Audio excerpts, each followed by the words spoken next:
ko, nakita ko na rin, ayun, mga kababayan. Ito po, oh, ay, bakit 'to ano tayo, tumalon tayo ho dun. Ayun, ito po, oh, tignan niyo ho, mga kababayan ko, eto bago fresh ano pa 'to, nung 30. Opo, Hunyo 30, June 30, ano na 'to tayo ngayon, June 3, naku, buhay.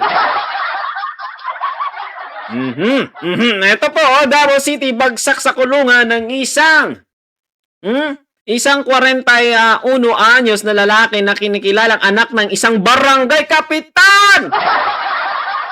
Anak ng putik! Barangay kapitan! Anak ng barangay kapitan sa sa 3rd district matapos mahuli sa isang buy-bust operation sa Purok, size o 6B, Barangay Riverside, Kalina noong Martes ng gabi, Hunyo 30 o tuig, o di ba? Taong 2000, 26, anak ng buhay. Kinikilala ni Police Major Maria Teresa Gaspan, spokesperson ng Davao City Police Office o DCPO, ang suspect na si alias Loy na itinuturing na isang high-value target o HVT at residente ng Barangay Dakudaw. Tandaan niyo po yan, Barangay Dakudaw. And ang operasyon ay ikinasa ng mga tauhan ng Kalinan Police Station bandang alas 11 ng gabi, alas 11:07 ng gabi, kung saan nakabili ang pusher buyer ng 5 gramo ng hinihinalaang shabu na nagkakahalaga ng 16,000. Nakuhaan si alias Loy ng 3 pang malalaking sachet sa kanyang posisyon. Sa kabuuan, umabot ng 100, mahigit 150. 150 gramo ng illegal na droga ang nasamsam na may tinatayang halaga ng milyon. Kasong paglabag sa Republic Act 9165 of Comprehensive Dangerous Drug Act of 2002 haharapin ngayon ng suspect. Ang galing! Di ba? Ang linis ng Davao.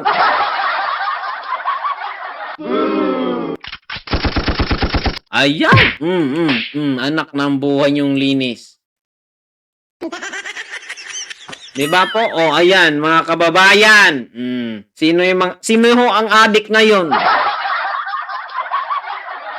Saan ho talamak ang droga ngayon?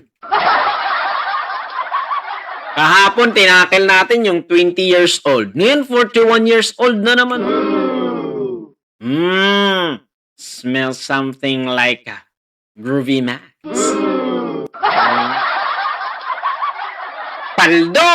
Paldo sana. Mga kababayan, malungkot na naman ang kanilang mayor. Mayor, alam mo na. Anong gagawin mo dyan? Ay, wow naman. Basahin natin, basahin. Nabawasan ang kakalaban mo sa negosyo, bastos. Sabi, lugi na naman daw negosyo ni Barbie. Anak na naman, Alam nyo yung style nila nung panahon ng EGK? Patayin yung mga nagbebenta. Yun pala kasi, alam nyo na. Kalaban sa negosyo Hello, Ma'am Rowena Miranda, watching from Singapore. Hello, may magalab shoutout po sa mga kababayan natin, mga Pilipino dyan sa Singapore. Grabe naman ba? Mga kababayan ko, pusher na anak ng barangay kapitan sa Davao City, arestado sa buy-bust. Ay, nako, ang dami Ang dami po kargado. Tapos sasabihan nyo si PBBM ang adik. Sa inyong lugar, ang daming adik. Anak naman ng buhay. May pararally pang mga grupo nila. Di ba? Naalala nyo, mga kababayan, ang mga nakaraan ng magditik lifter. Sina Len Quishing. Pa? Formally. Magmamayagpag na naman sila. Mga kababayan! O, di ba po?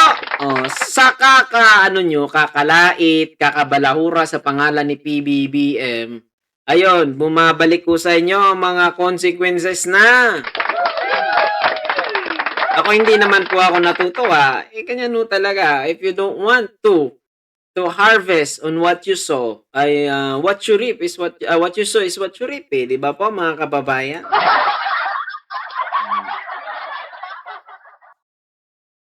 Sabi ni John D. Maimandak, gawain nila ipahatid sa iba para di halata. Yan ang gimmick ng mga dutae, 'di ba?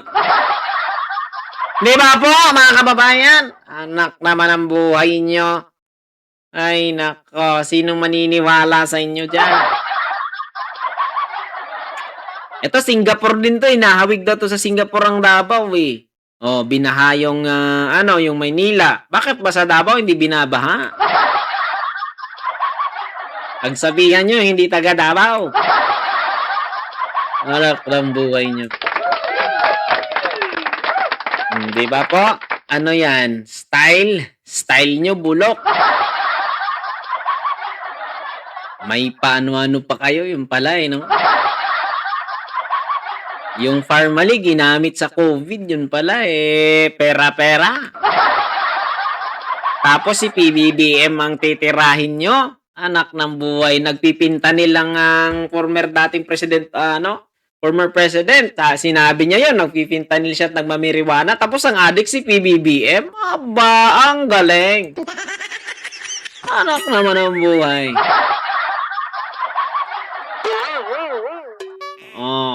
Nakita nyo mga kababayan, sinong adik ho ngayon? Nasa kote na naman. Ay nako, tapos sa iba isisisi. Kung naalala nyo si Prebindido, si Buybuang, o si Udikta, bakit nila dadalhin pa doon? Kaso noon na EGK, bakit pa nila dadalhin doon sa sa Katiklan, yung Iloilo may port naman, bakit sa Katiklan port pa? Tapos doon tinumba, anak ng buhay nyo naman eh. Yun pala yung katotohanan, obvious na obvious.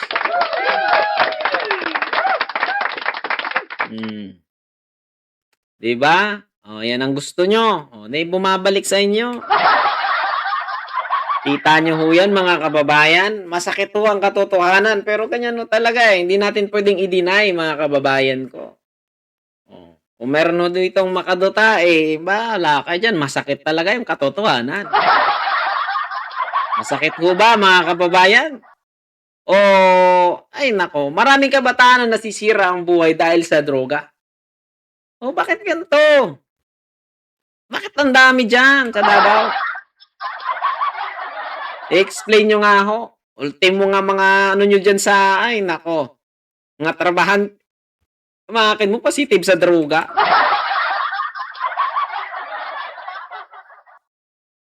Grabe ba?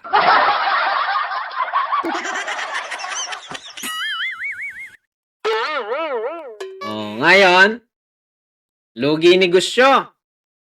Naunsa naman mo? Nagbisaya muna tayo. Naunsa naman ni oy? Lugi na ba negosyo ha ba?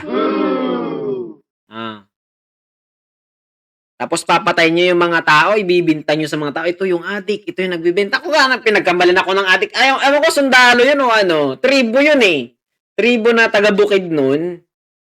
Nag-comment ako doon. Sinabihan niya, ito yung hindi adik Mukha ko daw adik Sinabihan ko, kaya pala, ganyan ugali mo, laking bundok ka pala. Ako kung sundalo, pulis yun. Nasa Hinuog ko ngayon. Nasa Hinuog ko siya ngayon, parang office din. Ewan ko kung sundalo, pulis yung gunggong na yun. Nakalimutan ko yung pangalan nandito yun sa cellphone ko Inaantay ko ho siyang Inaantay ko ho siya mag-reply. Nilait ako, nilait ko pati tribo niya. Di ba? Isa din to. Barbie. Kita nyo, masakit ba ang katotohanan? Kung hindi nila kayang tanggapin ho yan, mga kababayan, mga kasubaybay, nandyan na. Hindi na natin pwedeng i-rebat yan. Ayon po